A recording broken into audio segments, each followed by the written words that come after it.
Chapter 8. The Scroll Marked 1. Today I began a new life.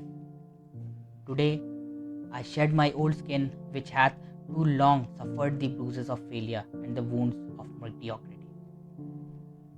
Today I am born anew, and my birthplace is a vineyard where there is fruit for all. Today I will pluck grapes of wisdom from the tallest and the fullest vines in the vineyard, for these were planted by wisest of my profession who have come before me, generations upon generations. Today I will savor the taste of grapes from these vines, and verily I will swallow the seed of success buried in each, and new life will sprout within me.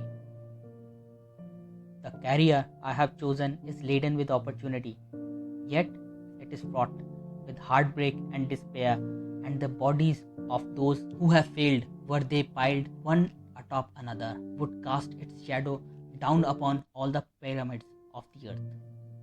Yet I will not fail as the others, for my hands I now hold the charts which will guide me through perilous waters to shores which only yesterday seemed but a dream. Failure no longer will be my payment for struggle.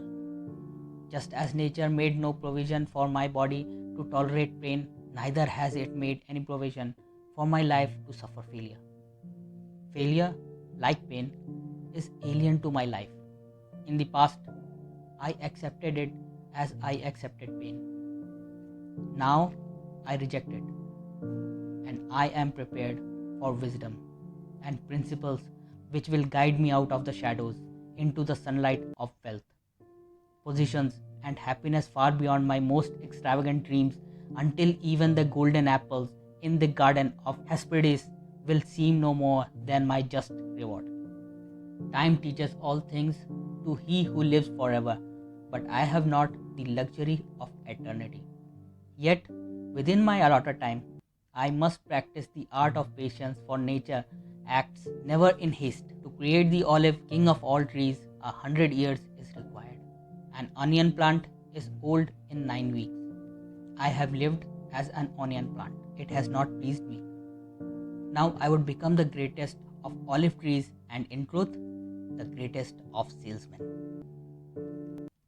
And how will this be accomplished? For I have neither the knowledge nor the experience to achieve greatness, and already I have stumbled in ignorance and fallen into pools of self pity. The answer is simple.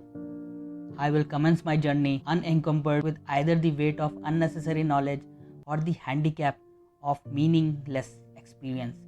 Nature already has supplied me with knowledge and instinct far greater than any beast in the forest, and the values of experience is overrated, unusually by old men who nod wisely and speak stupidly. In truth, experience teaches thoroughly, yet her course of instruction devours men's ears to the value of her lessons, diminishes with the time necessary to acquire her special wisdom. The end finds it's wasted on dead men. Furthermore, experience is comparable to fashion. An action that proves successful today will be unworkable and impractical tomorrow. Only principles endure, and there I now possess, for the laws that will lead me to greatness are contained in the words of these scrolls. What they will teach me is more to prevent failure than to gain success. For what is success other than a state of mind? Which too among 1,000 wise men will define success in the same words, yet failure is always described but one way. Failure is man's inability to reach his goals in life, whatever they may be. In truth, the only difference between those who have failed and those who have succeeded lies in the difference of their habits. Good habits are the key to all success. Bad habits are the unlocked door to failure. Thus, the first law I will obey, which preceded all others. I will form good habits and become their slaves. As a child, I was slave to my impulses.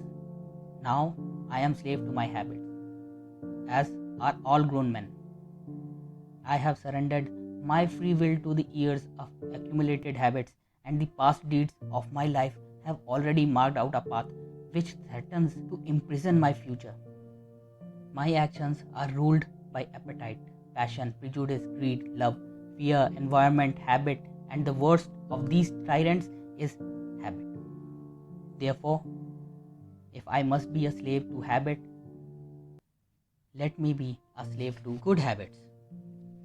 My bad habits must be destroyed and new furrows prepared for good seed. I will form good habits and become their slave. And how will I accomplish this difficult feat? Through these scrolls, it will be done. For each scroll contains a principle which will drive a bad habit from my life and replace it with one which will bring me closer to success. For it is another of nature's law that only a habit can subdue another habit. So, in order for these written words to perform their chosen task, I must discipline myself with the first of my new habits, which is as follows. I will reach each scroll for 30 days in this prescribed manner before I proceed to the next scroll. First, I will read the words in silence when I rise. Then I will read the words in silence after I have partaken of my midday meal. Last, I will read the words again just before I retire at the day's end. And most important, on this occasion, I will read the words aloud. On the next day, I will repeat this procedure and I will continue in like manner for 30 days. Then I will turn to the next scroll and repeat this procedure for another 30 days. I will continue in this manner until I have lived with each scroll for 30 days and my reading has become habit. And what will be accomplished with this habit? Herein lies the hidden secret of all men's accomplishment. As I repeat the words daily, they will soon become a part of my active mind, but more important, they will also seep into my other mind, that mysterious source which never sleeps, which creates my dreams and often makes me act in ways I do not comprehend. As the words of these scrolls are consumed by my mysterious mind, I will begin to awake each morning with the vitality I have never known before. My vigor will increase, my enthusiasm will rise, my desire to meet the world will overcome every fear I once knew at sunrise, and I will be happier than I ever believed it possible to be in this world of strife and sorrow. Eventually, I will find myself reacting to all situations which confront me as I was commanded in the scrolls to react, and soon these actions and reactions will become easy to perform.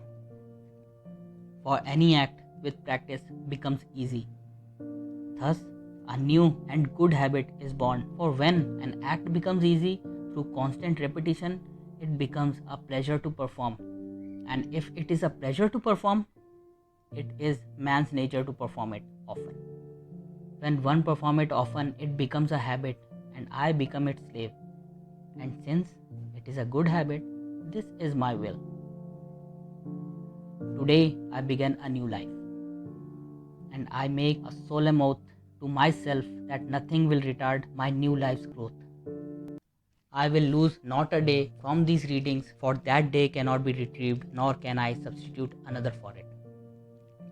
I will not break this habit for daily reading from these scrolls, and in truth, the few moments spent each day on this new habit are but a small price to pay for the happiness and success that will be mine. As I read and reread the words in the scroll to follow, never will I allow the brevity of each scroll nor the simplicity of its words to cause me to treat the scroll's message lightly. Thousands of grapes are pressed to fill one jar of wine, and the grape skin and pulp are tossed to the birds. So it is with these grapes of wisdom from the ages. Much has been filtered and tossed to the wind. Only pure truth lies distilled in these words to come.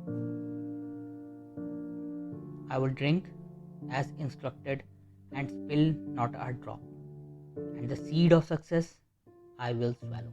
Today, My old skin has become as dust. I will walk tall among men, and they will know me not. For today, I am a new man with a new life.